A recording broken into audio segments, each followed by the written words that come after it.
heading through the back way today to get to Cameron Corner. Now we're heading through Tipperary, which is a place I know very well, and basically just trying to take dirt tracks everywhere we go. Obviously having the four-wheel drives means that we can do that, we can get to see a different side of the country, and we don't actually have to go on main roads or tar roads, which these cars, my baby, love the dirt road. This is how we like to travel, keeping off the major highways when possible. It's generally quieter and you get to see more because your speeds need to be a bit lower too. It also means we often end up driving for most of the day. I get a lot of people ask me from time to time, what do I do when I'm travelling on the road for long distances? Well, one of the most important things that I like to do, personally, is I'll download a good audio book. You know, whether it's to what area you're going to tell a story or some history or something like that. You know, there's good ones like the Dig Tree, Burke and Wills, and it just so happened we were filming away, and as I'm passing through all the areas and whatnot, it's telling me all these different things that happened in those areas, and it was just absolutely fantastic. But there's so many audio books, and they're a lot of fun.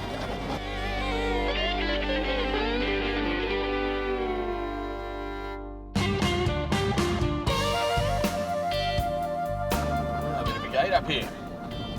Now, Outback etiquette is a thing, and one of the most important rules out here is to leave gates as you're finding them. This one here is shut, so I'm going to make sure Jamie knows to keep it shut when he comes through. This is an important one, especially if you're travelling on back roads like we are, because much of the land is owned by sheep and cattle farmers. Leaving a gate open when it should be closed can cause all kinds of dramas for them. Sometimes there is literally nothing you can do about the corrugations. They are terrible. So there's one sure way to be able to dull them out.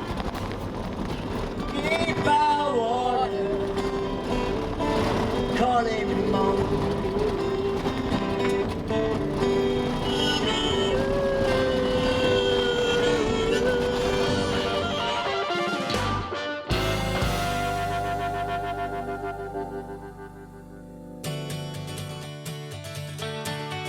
Sometimes when you're travelling you have to change your plans. We planned to get to Tipperary tonight, but as the afternoon pushed on and light began to fade, we made the decision to pull up at Milparinka and camp near the ruins. The name Milparinka means water may be found here in the local Wankaruma language, and that makes sense as the ruins of this old town sit right on the banks of the Evelyn Creek, which is the only permanent and reliable source of water in the area. The Milparinka ruins have recently been restored by local residents, including the old courthouse, police cells and the baker's store. The bakers were typical gold prospectors who were prepared to travel anywhere to Fossick for gold. Jeremiah and Ellen Baker came to Milparinka from the goldfields in Arulan in New South Wales. Today, only the shell of the house remains. Wow, how good is this place? This place is so well preserved. 1885, and look at the condition of it. The one great thing I like about these places is we get to come and check them out, and the important thing is don't touch it, but just have a look. But this place we actually get to camp at. That's unreal.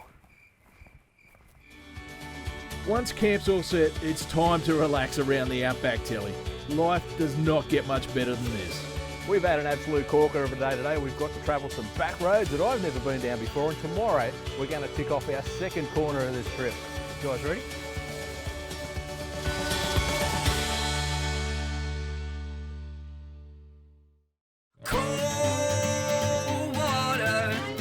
Outback Corner Country. This is about as remote as it gets for New South Wales. Our route today takes us from last night's camp in Milparinka through Tipperary and then out to Cameron Corner. 180 k's of real red dirt outback driving. On these outback trips, I always get asked, how much water do I carry when I'm travelling in the outback?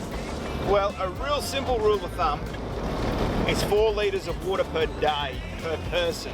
Now, of course, you might not drink all that in the colder months, but in the summer months, you might drink that and some more.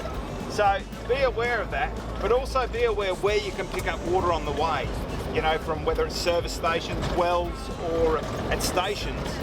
But if you know you're not going to get none, just make sure you've got enough to get yourself by and a bit extra. So we've already ticked off McCabe's Corner. What an epic journey it's been so far. And we're literally a few k's from Cameron Corner.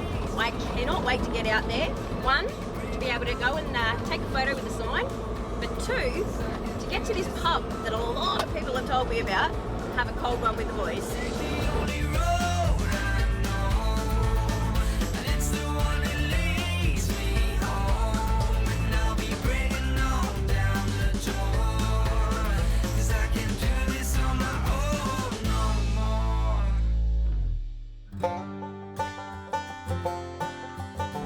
All right, gang, almost there, the second corner of this trip. Who's excited?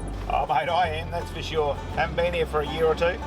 Yeah, well, you guys might not have been here for a few years, but I haven't been here at all, and I am pumped. Well, there's a couple of things you got to do when you get to the corner, Alicia. The first one is going to get a photo at that post, of course, and the second one is visit the pub. Yeah, I think I've heard more about the pub than the post, to be honest, which is probably pretty typical of us Australians, I guess. I'm really looking forward to seeing how you go donating some money to the Flying Doctors. They got a pretty special way of doing that out here. You're going to let me in on what that is, mate, or are you just going to wait and see? No, you'll figure it out for yourself. You'll be right. It'll be fun. You wouldn't have it any other way, would you, Rico? You'll know you're at the corner when you hit the dog fence. This amazing piece of man-made history runs over 5,000 kilometres and is one of the longest structures in the world.